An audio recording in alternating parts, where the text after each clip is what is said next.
Okay. Hello. Thank you so much for joining me, Ramzi, today. Hello, everybody. Welcome back to the Pre-Sales Unplugged. Obviously, I'm Arvi. I'm the founder of Elite Talent. I work with SaaS companies to really help them hire top tier pre-sales and post-sales talent. But today is not about me. Today is about the people with the expertise, like my awesome guests that I have here today, that share their strategies, share what's working in the market right now, and just add as much value as possible to everybody here. So, if this is your first time joining us, welcome. One quick note before we jump in: these conversations are live and intentionally unedited. So, really, what you hear here today is real and exactly how it happened. We stream them live. We also do the replay afterwards as well, and they'll be available on all podcast platforms, anything from Apple to Spotify to YouTube or whatever it is that you prefer to listen them to. And of course, if you get value from this conversation, make sure to follow, subscribe, or leave us a review. I personally literally read every single one of them. But today, I'm super excited to have Ramsey here. Thank you so much for joining me. You obviously have a very strong track record in this space, and I'm really excited to have you share your story and then just dive into our topic today. Thank you. I appreciate being here. And like every other person in sales, I love to share my story. So, Love that. And with that being said, I'd love to kick it off with that to start with. How did you really end up in this wonderful world of pre-sales? do you want the long version or the short version? Whatever helps our audience understand you better. Okay. The short version by accident, like I guess everybody else. Yeah, Uh, yeah. the long version was I was at a company called Alcatel Lucent, and I did support for a few years, and then I switched to network design. And I noticed that I am severely underpaid. I'm married. I just got married. Uh, Lebanese wedding, which means debt for some reason. That's funny. Yeah. Was And it I 3 days long, or how does that? no, it's a day long. It's just a very expensive day. It's, love it. I I would do it again, hopefully for cheaper.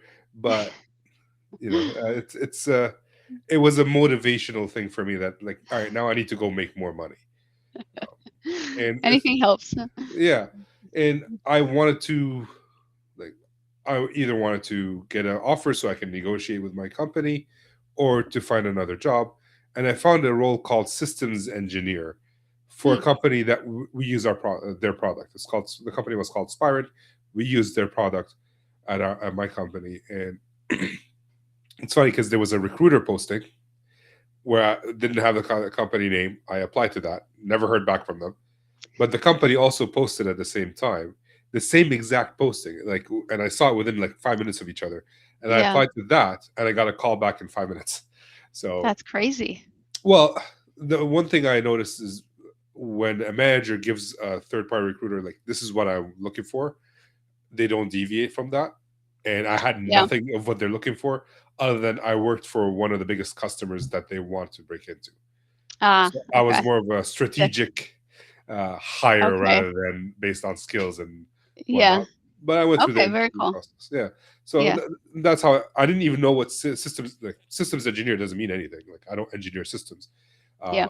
and they start when I went to the interview, they started asking me questions about what would you do if your RSM does this, and I'm like, what is an RSM? I don't know what that means.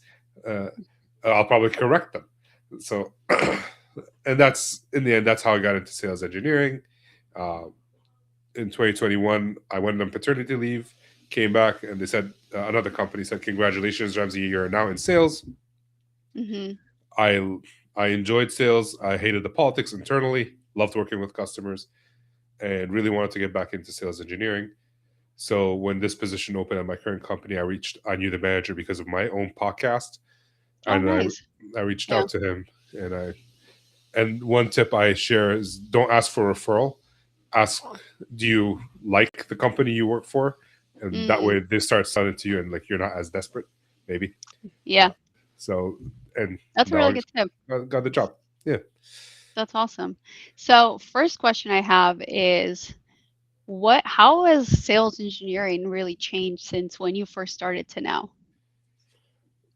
And, there a change in many ways, actually. One thing that has changed is the amount of resources available for sales Mm-hmm. engineering. Back in the day, no one knew what sales engineering is, systems engineering. Very true. Uh, Unless you're in it, you don't know what it is. Even the customers didn't really know what we did. They Yeah. thought we were support. It's like, hey, this thing is not working. Come and fix it for me. It's like Yeah. that's not my job. Uh, but now it's more popular. More people want to be in it. But from a role perspective, and I would say this especially for enterprise level SEs, the role is becoming less technical and more value based. There's always people that you can bring in for technology. If you're not working for a startup, I know you focus on a startup. There's always Yeah. people behind you that you can bring in that know more than you, especially if you're a generalist SE. Yeah. At startups, it's different because there is no generalist SE. You're the SE who's everything. Yeah. But the conversation is changing from this is the feature that would fix this thing to here's the solution that fixes this big business problem. Yeah. Very true. And I know that you do also work with sales engineers. You help them. I'd love for you to share, how do you help them? What do you help them with? So I do coaching, and it really depends on the individual. Some individuals are starting, and they don't. One of the issues that sales engineers have is when you start off, there's no one to show you what sales engineering is. Yeah. So you either go learn from someone who's been doing it longer than you, who may or may not be doing it right, or you learn from the salesperson who may or may not be doing it right. So my job is to set them up with the foundation. But Yeah. like I also work with experienced SEs, and the conversation changes from how do I do my job to how do I have a bigger impact on my team? How do I get that promotion that I'm looking for? Uh, how how do I get recognized amongst a peer of very good SEs and to be the best? That's the Yeah. conversation that changes. I love that. And with that being said, I'd love to know, because obviously, like you just said, you have experience helping folks get to that next level. In just your opinion, what you've personally encountered and with helping other people as well, what would you say really separates like a top sales engineer from somebody that's just good, let's say? A top sales. Oh, all right. All right. What separates a good SE from a bad one is understanding that our job is not to demo. Yes. A lot of SEs think that my job is to just show up on a call, do the demo, walk out. Uh, the top SEs understand that they have a role in selling. We're part of the sales team. There is no, oh, we're talking about money now. I'm going to shut up and point to the salesperson. You are part of the conversation, whether you like it or not, because you're going to offer a solution that fits within the budget that the customer's working on or is going to save the money. You're going to have to talk about that. There's no longer Hmm. pointing fingers. It's a team. You're let's think of a basketball team. There's the point guard and there's a center. Right? They're both responsible for winning the game. Like let's say Kobe Bryant and Shaquille O'Neal back in the day. They're both responsible. They both have different things to do, but they have to work together and they can't Yeah. just the ball doesn't if someone passes me doesn't mean I just stop running. I have to chase and get the ball back. Yeah. Don't punt it to somebody else. So accountability and extreme ownership, I would say, separates them. Yeah, I love that analogy because, like you said, I've at least obviously entered the space a little bit later than you. And it's one of the first things I learned about just pre sales overall. You're not just a demo person, you are literally working there as a team. And although the quota may not be necessarily directly yours, you are sharing that in some companies with the AE, or you are responsible on other companies for like your own quota, especially if you're a startup and, like you said, you do everything. Yeah, But I've noticed the same thing. I want Is to add there? one thing, Oh, yes, please. if you don't mind. Great SEs also know how to manage their salespeople. Mm, So there's a thing: salespeople are control freaks, and they should be because the majority of their salary comes from selling stuff, and they have a history of SEs losing deals for them. yeah, Whether it's true or not, maybe that's the perception of it. So a good SE will know how to manage that salesperson, build that trust, so that they know that no, I'm not going to lose you a deal.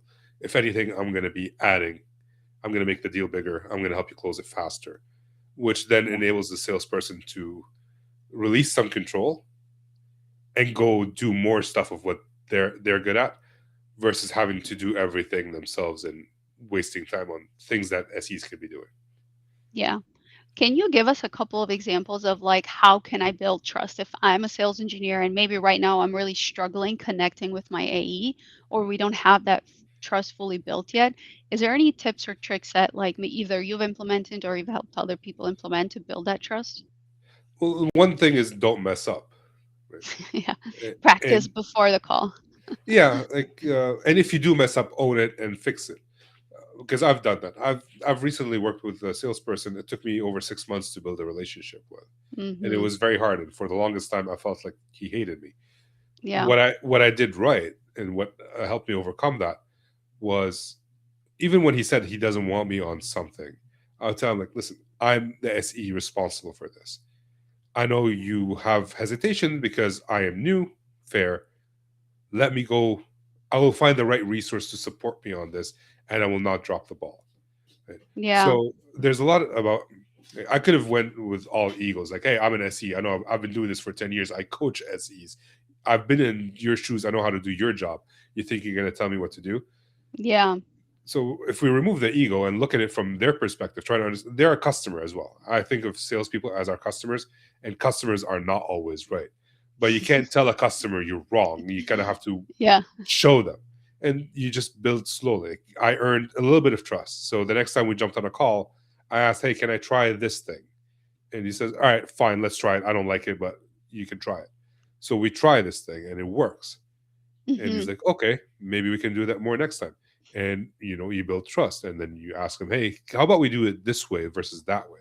So it's little chunks. It's like eating an elephant bite by bite, right? You don't eat an elephant altogether. I Yeah. don't know. I don't know who eats elephants or who thought of this analogy, but I know. you don't bite by bite and slowly, but like Yeah. it's overnight success, as they say. But like it took a lot of work on the front end. Yeah, yeah, I've heard that before too, where it's like overnight success takes 7 plus years to be overnight. So it makes a Yeah. lot of sense. And Is there relationships take 7 plus, or relationships take time before they absolutely. all of a sudden, this guy's telling me secrets that I shouldn't know. Yeah. Yeah, that's very true. In terms of like A's and S's relationships, since we're on this topic, how do you feel like they should work together in the sense of like, should they train together beforehand? Should they get accustomed to each other, kind of role play beforehand? Is there anything that maybe you've kind of encountered in the past, or in your opinion, like what would be the best way to do that? Yes to all the above, but Okay. then most salespeople are busy. Hmm. Whether they're busy doing the right thing or the wrong thing, that's a different story. But in their opinion, they're better off doing other things than spending a call internally to role play, right? And I'm saying that between quotes because that's they don't see it as a valuable thing. Um, Hmm. I actually asked one of my salespeople, like, "Hey, before we jump on this call, this is a big thing. Should we get somebody else on the call with us and role play?" He's like, "Why do you want to waste time doing that?" Oh, So, wow. yeah. So sometimes they don't see the value of it. In an ideal world, everything is done together. We're both part of the sales team, so we should be working together, having the same goal. It's like telling a point guard and a center to not practice together and just Yeah. figure it out on the call, which is what we do as SEs and salespeople. Which is why it takes a long time to figure out how to work together. In an Yeah. ideal world, the answer is yes. Yeah. I'm actually very surprised by that people, or I guess salespeople, would not be willing to jump on a call and practice. I mean, like you said, is why would you just go straight to the court and skip practicing knowing how the person works and talks, and, like talk tracks or things like that where you can Yeah, really build a partnership versus not. And yeah, I guess that's very surprising to hear from salespeople because they, like you said, they should want to succeed more than you would because most of their quotas are payment and salaries coming from but commissions and OTE. it's not limited to salespeople. SEs, some SEs have the same view. Like, Right, I right, already of know what course. I'm doing. Like, there's sometimes they don't see the value of actually knowing to know how to work with a specific someone. Right? Yeah. We work in silos. I'm an SE, I come and do my thing. You're a salesperson, you come and do your thing. You ask all your questions, and then you look at me, and now it's my turn to ask all my questions. And now we're done. Versus like the great sales teams, SE and sales, they know how to finish each other's sentences. They can Right. take calls separately, take calls together. When they take calls together, they're not talking over each other, they're elevating each other. Hmm. And they're I've been in situations, especially with brand new salespeople, where I'm going down a rabbit hole to expose a business problem, and in the middle of my thought process, they take it somewhere else, and now I have to bring it back. But I find professionals sometimes don't are not very self-aware to understand that they're doing something wrong. And there's the thing Yeah. about, if you were a software engineer, as a manager is seeing your work every day, not looking at the results. They're seeing the work, they're seeing the code, they're doing code review. Yeah. SEs and sales, most managers don't see the work, they see the results. And Yeah. by the time they see the results, it's sometimes too late to Too provide late. feedback for that person. And also, Mhm. sales teams sometimes achieve without earning it. They're in a good market, they got lucky with a good account, some customer called in, they want a big deal, and they achieve success. But that's despite of them, not because of them. But it doesn't matter because I achieved success. I know I'm good. But Yeah. you don't know someone's good until the lean years. Yeah. Yeah. Very true.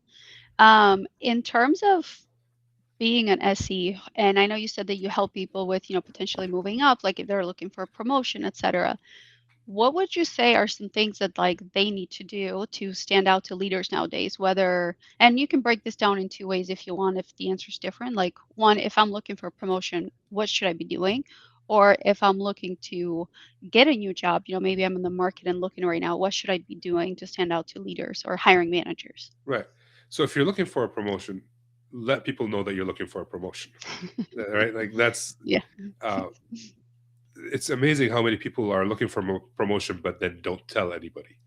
So and Yeah. then they get pissed off how they didn't get a promotion. Some good managers will give you a promotion either way, but most of them were like, well, this guy never asked for it, so, or this girl never asked for it, so why should they don't even, they don't want the added responsibility. But most companies have their own rubric of what you need to do to hit the next level.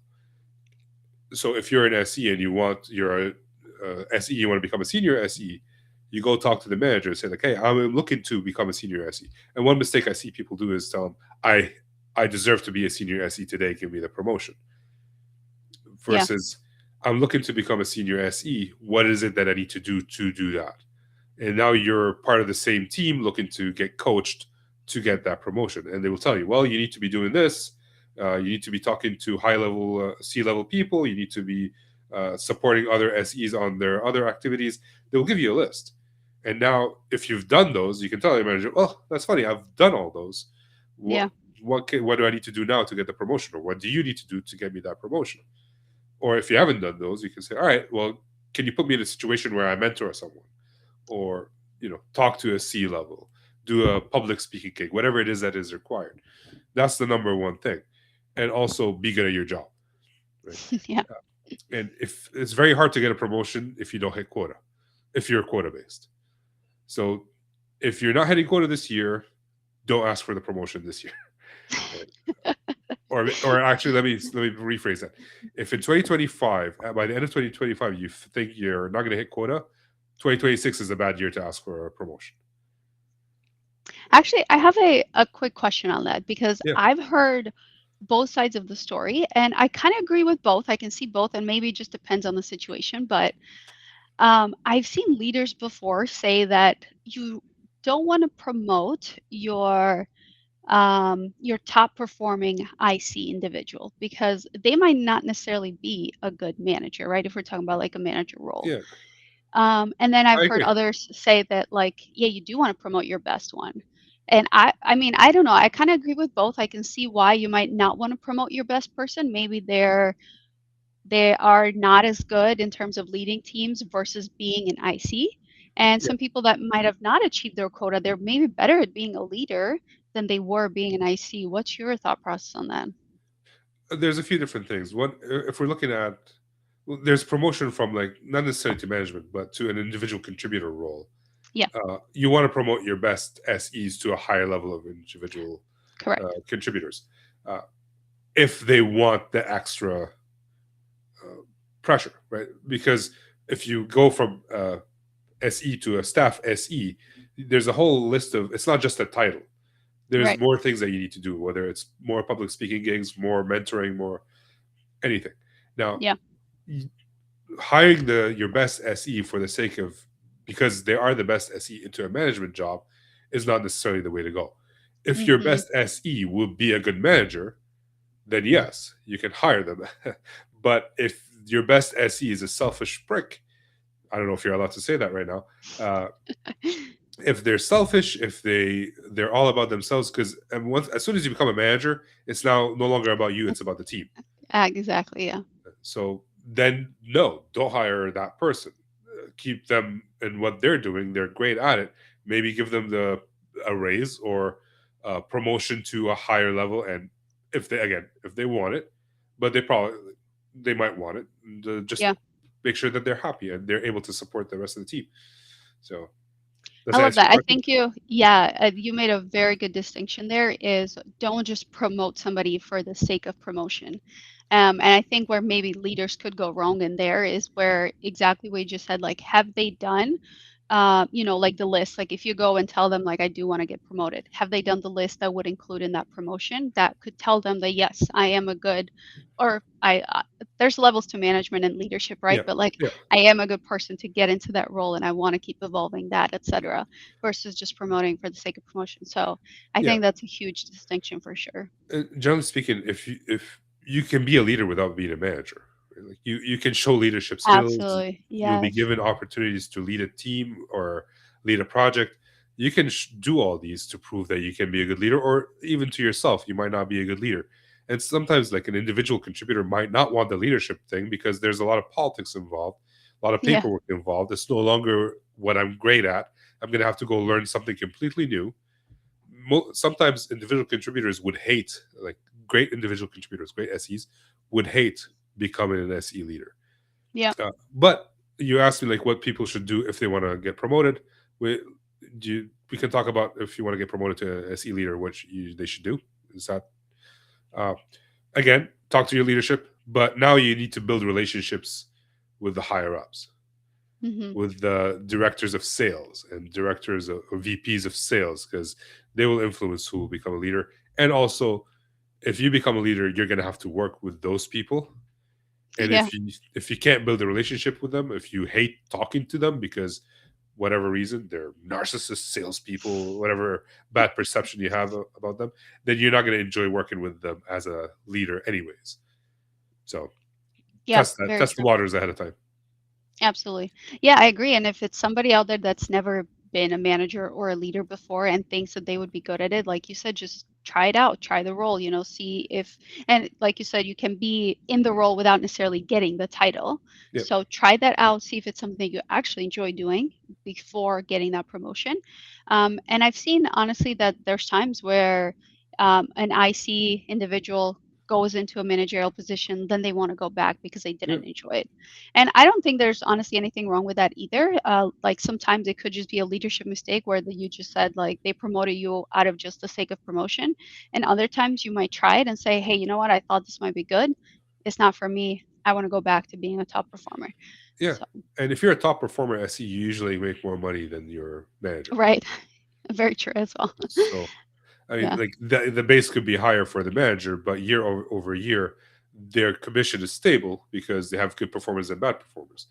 If Yep. you're a top performer who hits their quota every year and not get punished for it, let's just add that, Yep. you will make more money in general. And if that's a driver for you, then maybe sales is the way to go versus being promoted to a leader. Yep, totally agree.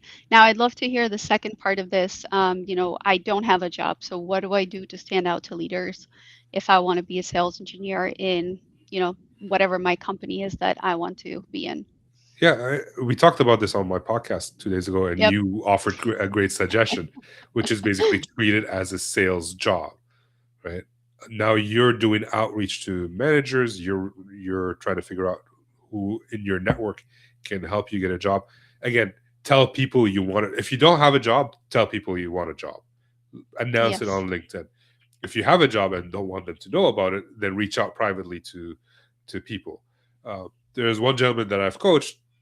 He started posting on LinkedIn every day. He had his target company in mind, and he Hmm. started posting about using their products every day until he got a job with them, like in a month or so. Love that. Yeah. Yeah. What a So, great example. yeah, and he like we always hear about the success stories. We don't really hear about the failures. He's a success story for sure. It might take you more than a month. It might not work, but it will work better than not doing anything. Oh, absolutely, for sure. Yeah, I couldn't agree more on that. And I know we talked about it on your podcast, and like I mentioned there, I'll just mention it here too. Definitely let people know, like you just said, update your LinkedIn, start posting. If you don't have to overcomplicate what you're posting, I think what you just said is a great idea of literally going after a company that you really like, posting about them over and over again, and treat it like a sales job. Start connecting with people, leaders in that space, maybe even an IC in that space where you can just start a conversation, try to get the backside of, how does hiring work? Can you, influence anything within the hiring process that I can do to stand out? So those are really, really big things, especially in this market where honestly it's harder to get a job right now than it probably was a couple of years ago. One thing I would like to add is, even if you have a job and you're not looking to move, dig Hmm. your well before you need it. Yeah. Build your network, build your brand, Hmm. start reaching. Like that's how I like this job that I got right now with my current company. I have no right getting that job. It's in a different industry, different area. Like I'm in Ottawa supporting Toronto. They wanted someone who speaks French. I don't speak French. And the only reason I even had an opportunity to interview for this role was because I had a relationship with the manager through the podcast. I never talked to him on the podcast. He's just followed me because of the podcast. And then I reached out 2 years later. So dig your well before you need it. Yeah, I love that. And I will also point out the example you just mentioned in the beginning in case somebody missed it. You I think it was your pre or your first job you said in sales engineering where you had no business getting that job, but because you applied directly and you had a connection to the company that you were working in, they wanted you for Yeah. that job. So, Yeah. I mean, it seems like a trend that I have no business getting some jobs, but I do. Uh, but hey, that speaks well of you for sure and your skill set. Well, also it's there was luck involved, right? Like the first one I had, it wasn't planned. It wasn't. I didn't think out like, oh, this these are the vendors that I work with. Maybe I should apply to them. A job Hmm. posting popped out. I applied for it. But now I think about it, like if I was a software developer or a support engineer or whatever it is, and I have this list of vendors that I work with every day, well, these are the customers, these are the products that I already know, and I don't have to go to learn. And if Yes. you're from outside sales engineering and you're trying to get into sales engineering, you either need customer knowledge, product knowledge, or industry knowledge. Yeah. And customer knowledge means sales, right? It's you Yeah. need to know how to sell. But if you're in the industry, you already have industry knowledge. If you know the product, you already have product knowledge. So you need two out of the three, generally Yeah. speaking. If you have three, that's great. Yeah. But you can apply. I And that, keep going. Go ahead. No, I was just gonna say I couldn't agree more. That's exactly the same advice I give to everybody as well, especially if you're outside of sales engineering, you're looking to get into. The easiest way is going to the tools you've already used, have experience with to break into that role. Yeah. And I would add, if you don't have any SE experience, startups is not a good first No. step. Right? You will hate Yeah. it. Like even if they give you the job, that probably means they don't know what they're doing because they gave someone who doesn't know what to do sales, how to do sales engineering a job, and then they'll Yeah. tell you how to do the job, which is incorrect.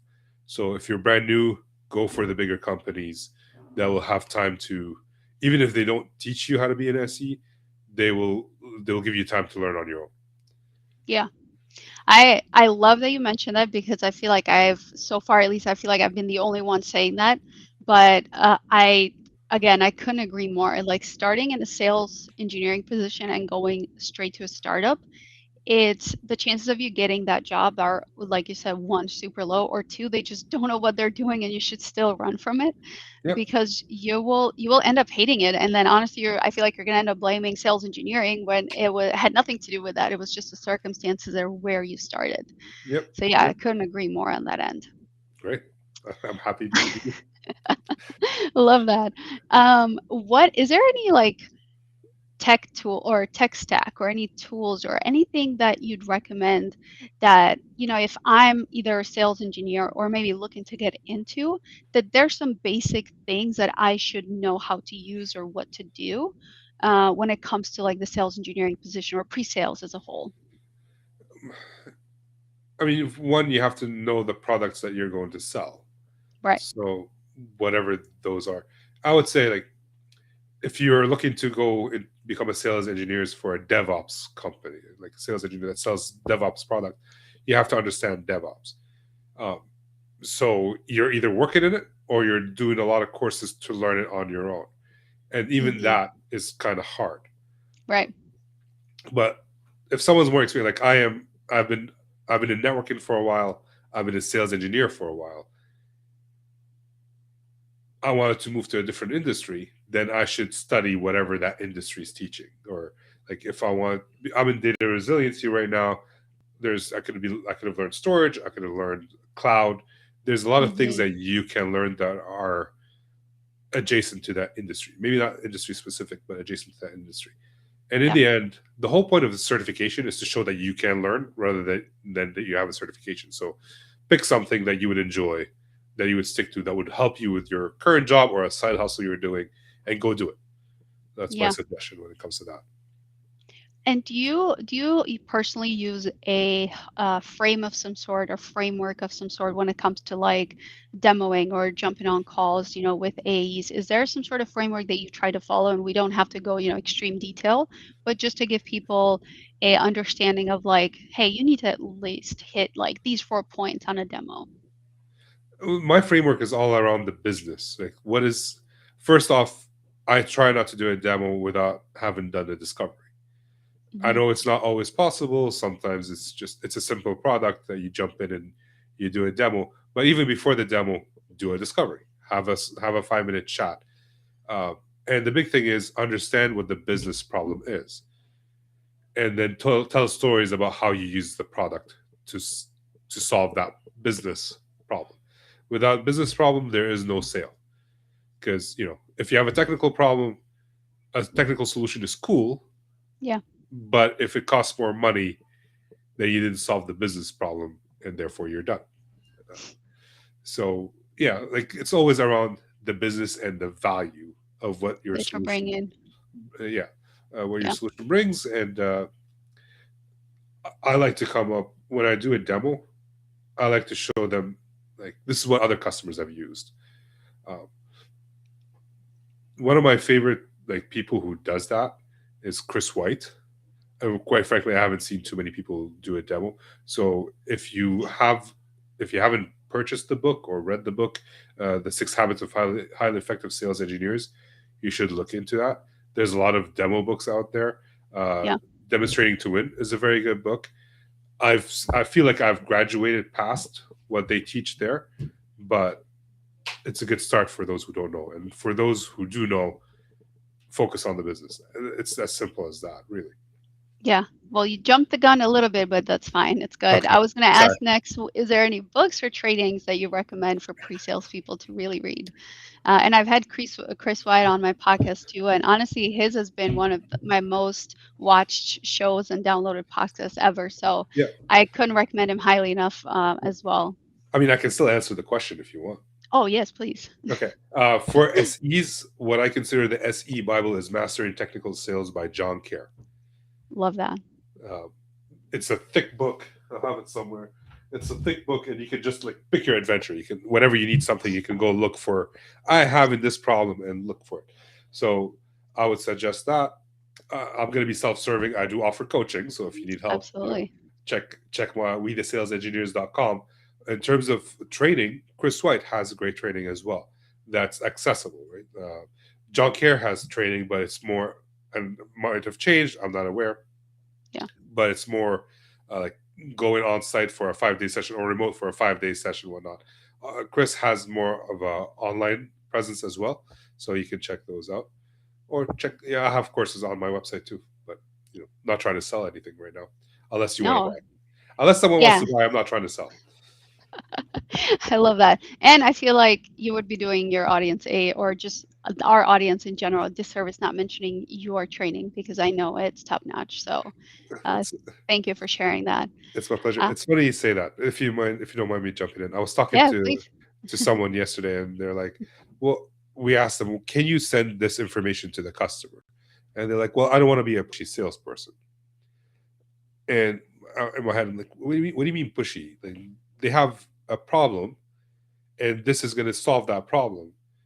You're not If you don't send it, it's not that you're not being pushy. You're doing a disservice to your customer by not letting them know about the product or Yeah, the solution, whatever it is. So I feel SEs have this mindset like, I don't want to be pushy, so they don't yeah, tell people about specific things, and that means they don't solve a problem, which is part of the reason why we all became engineers, is to solve problems.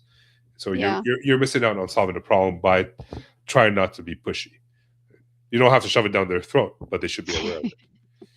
No, I totally agree. Yeah, I think honestly, just talking a little bit about myself, I obviously in recruiting, you're doing sales as part of the job, and I hated the word sales when I first started, but then as I also got some training and I started realizing the same thing that you just said is you're not really selling, you're doing a disservice if they at least are not aware of what you're offering, right? Yeah, And then of course, like you said, don't no need to shove it down their throat or be aggressive over it. Just let them know they're aware. Okay, great. Whether you want to work with me or not, at least you know what I offer. So yeah, yeah, I do love that concept of like, not doing anybody a disservice for by not sharing what you know yeah. and what It's, solutions you have. when I talk to like, I also help engineer founders understand sales better and all that.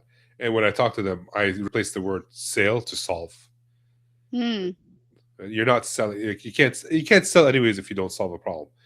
mhm, And you either solve it for your customer or the customer solve it for themselves. It could be with your tools or somebody else's tools. So go solve the problem.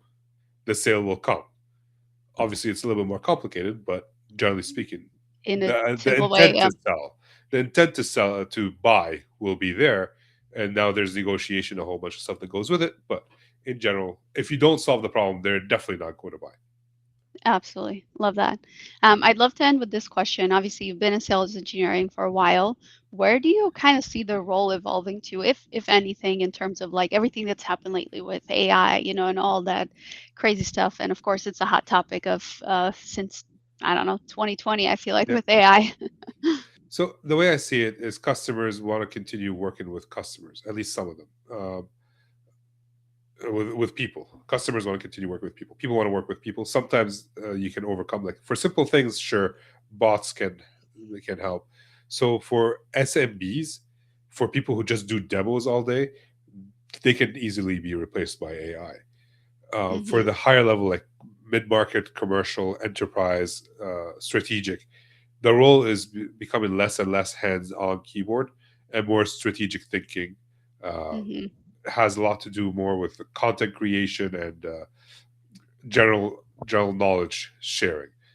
Yeah. So instead of like, hey, I'm going to go upgrade a chassis for a customer because there's no more chassis, everything is SaaS, it's going to be, hey, customer, have you thought about this problem in this way, and which can be solved. So it's becoming more salesy, but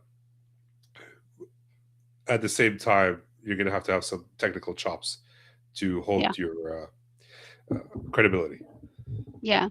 Do you feel like, and I agree with that, and I've also heard it thrown around in the sense of like, maybe we won't need as many A's moving on because sales engineering should be more sales and still have the technical aspect. And there might come a point where, they should be able to handle the full cycle sale. What do you think of that? I think there's a problem with the whole cycle, because there are aspects to sales that engineers will not enjoy. I'm not going to Hmm. enjoy asking you for money. Yeah. Right? I'm not going to enjoy you yelling at me because the product had this certain bug. So yes, it's possible that in the end you're going to have that one role to do both. Yeah. The question is, will you have the people that will enjoy doing both? And keep in mind that the more sales you do, the less technical you become, because in order for you to remain technical, you have to spend time in your lab, you have to do things. Yeah. But if you're doing things, that means you're not out in front of customers solving the problem instead of selling, solving the problem. So then you're going to end up having sales only. Yeah. Yeah. Very true. Yeah, I love that answer. And thank you so much, by the way, for jumping on here. I really appreciate you doing it. It was awesome. And I know these obviously take time out of your day. So again, thank you My for pleasure. giving value to our audience. Is there where can we connect with you? Where can people come find you? Where would you want us to come just follow you around? I'm on LinkedIn, Ramzi Marjaba. I also have We the Sales at We the Sales Engineers on YouTube, WeTheSalesEngineers.com on the interwebs. And I hope you guys enjoyed the sun like kind of moving down my face little by little. Uh, it's that time of day, and this is my office that I'm stuck with. So Hey, you got to take the sun as much as you can. I know you're in Canada, so yeah, I felt like I was shining for a little bit, like a shining zebra. So you're at what Gen Z nowadays would call sun-kissed. So okay, I'll take that. you're good. But thank you again so much. Thank you everybody for tuning in, and we'll catch you on the next one.